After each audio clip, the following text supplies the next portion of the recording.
তো হ্যালো বন্ধুরা, রাধে রাধে। তোমরা কেমন আছো? আমরা খুব ভালো আছি। চলে এলাম তোর সাথে একটা ভিডিও নিয়ে। আর এখন বাজে হচ্ছে 3:30, জাস্ট ঘুম থেকে উঠলাম, কারণ হচ্ছে যোগা ক্লাসে যেতে হবে আমার। যোগা ক্লাসে 4:30 থেকে। তো ঘুম থেকে উঠে দেখো বিছানা গুছিয়ে জানলা খুলে গোপালের প্যান্টগুলো সব জামাগুলো তুলে নিলাম, যেগুলো শুকিয়ে গেছে দোলনায় রেখে, বাকিগুলো কিন্তু নিচে মিলে দিলাম। এই দেখতে হচ্ছে চুলটা বেঁধে এবার দেখতে ওপরে চলে যাব, কারণ হচ্ছে একদম তাদের করে কাজ বাজ সাজতে হবে। দেখে এসেই ওপরে এসেই ভালো করে আগে মুখটা ধুয়ে নিচ্ছি। তো কারণ হচ্ছে এত সন্মুখী হয়ে গেছে, মানে কি বলবো, এদিকে মা ঘুমাচ্ছে আর রিজু গেছে পড়তে। তো ভাবলাম যে অনেকদিন ধরে গ্লুকন্ডি খাওয়া হয় না দিদি থাকাকালীন, তো এবার একটুখানি গ্লুকন্ডিগুলো আগে খেয়ে নিই, কারণ হচ্ছে গ্লুকন্ডিটা পুরোটা খেয়ে নিই। দেখো গ্লাসগুলো ধুয়ে দিচ্ছি। তো মায়ের হাতে হাতে একটু হেল্প করে দেওয়ার জন্য দেখো আগে বাসনগুলো যেগুলো ছিল সেগুলো আগে তুলে নিলাম। তার আগে মাথা ফাঁকে আমি চশমাটা পুজো, চশমার মধ্যে জল পড়েছিল। তো দেখতে পাচ্ছ বাসনগুলো যেগুলো তোলা সেগুলো তুলে রাখছি। নিয়ে এরপর কিন্তু আমি বাসনগুলো যতগুলো বাসন নিয়েছি সব মেজে নেবো, কারণ মায়ের হাতে হাতে হেল্প করা উচিত না। সবসময় নিজে ঘর পরিষ্কার করবো, নিজে গোপাল দেবো, নিজে সব করবো, সব হয় না।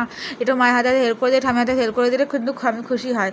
তো এখন তো ঠামি নাই না, মাকে একা করতে হচ্ছে, ওই কারণে আমাকে সব কাজ করেই যেতে হবে। তো এই জন্য তো এই যে আমি গোপাল তাড়াতাড়ি করে বাসনটা মেজে নিচ্ছি, কারণ আমাকে যোগা ক্লাসে যেতে হবে, তাড়াতাড়ি করে রেডি হয়ে নিতে হবে। তো এই যোগা ক্লাসে আগে যাওয়ার আগে যে আমার এত কাজ করতে হয় যে কী বলবো তোমাদেরকে। তো চলো, বাসনগুলো ভালো করে মাজা হয়ে গেছে। তো ভালো করে এবার নেতাটাকে ভালো করে ধুয়ে মেনে দিলাম, তো বেসিনটা ভালো করে ধুয়ে নিলাম।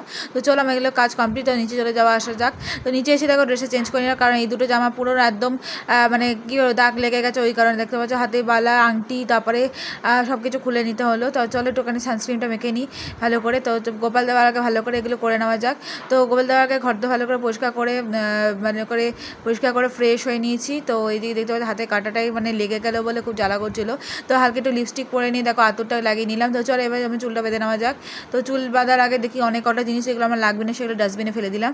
তো চুল বাঁধার আগে দেখতে পাচ্ছি আমি কী বাঁধবো সেটা ভাবছিলাম। তো চলো ক্লিপ টিপ পাওয়া হয়ে গেছে। তো চুলটাকে বেঁধে নিই। প্রথমে ভেবেছিলাম বেনি করবো, দেখো বেনি করছিলাম, কিন্তু লাস্টে না এটা এক সাইড হলে আরেকটা সাইড হতে চাইছিল না। তো এটা লম্বা চুল না, এটা সামনে লেয়ার কাটা সমস্যা হচ্ছিল করার জন্য। তো দেখতেই পাচ্ছ এটা দুদিকটাই কিন্তু বেনি করছেন। দেখো একবার এরকম প্রবলেম হয়েছে, দেখো এই দিকটা উঁচু হয়ে আছে, সেই কারণে দুটো খুলে এরকম সমানভাবে বেনি করি না, যেমনভাবে স্কুলে করে যেতাম। তো হাতটা তুই ভালো করে দূরে জল দিয়ে দিলাম। তো চলো এবার গোপাল দেওয়া যাক। তো গোপালের মুখটাও ধুয়ে দেখো গোপালের ফুল টুলগুলো নিয়ে নিলাম, তো গোপালের প্রসাদ ছড়িয়ে নিলাম। তো এবার গোপালকে দেখো থালা গ্লাস ধুয়ে দেখো দুটো বিস্কুট আর জল দিয়ে দেবো। এই যে দিয়ে দিলাম। তো ধূপকাঠিটা বার করে নিলাম, তুলসী পাতাও দিয়ে দিলাম। তো গোপালের পুজোটা দিয়ে দিতে ভালোই লাগে। আর দেখো গোপালের মুখটাও পোছানো হয়ে গেছে। আর এই যে এবার ধূপকাঠিটা জ্বালিয়ে ভালো করে আরতি করে দেবো। এই তো দেখতেই পাচ্ছ এখানে কিন্তু আমি আরতিটা করে নিয়েছি। তো আমার এমনিতেও সব ঘরে কাজ করা রেডি হওয়া সব হয়ে গেলে, তো গোপালের পুজোটা দিয়ে দিলাম। তো যে গোপালকে এবার ভোগটা খাইয়ে দেবো। তো আরতি করে ভালো করে প্রণাম মন্ত্র করে প্রণাম করে নিলাম। তো গোপাল দুই দাদাকে দেখো বিস্কুট টিস্কুট খাইয়ে জল খাইয়ে মুখ পুছিয়ে দিলাম। তো গোপালের পুজো দেওয়া কমপ্লিট। চলো এবার দেখো ভিডিওটা এই পর্যন্ত। টাটা। ভালো লাইক কমেন্ট করে দিও, ভালোবাসা দিয়ে দিও। এখন টাটা, গুড আফটারনুন।